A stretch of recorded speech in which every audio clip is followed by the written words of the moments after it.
సీతకి రాముడే సొంతమయ్యే చోటిది, నేలతో ఆకాశం వీయముందే వేళిది.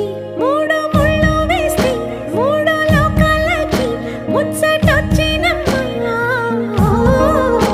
ఏడు అంగలేస్తే ఏడు జన్మాలకి విడదీసిద్దమ్మా.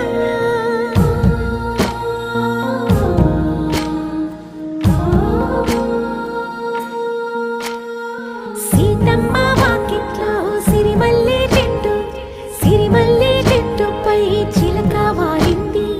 చిలకమ్మ ముద్దుగా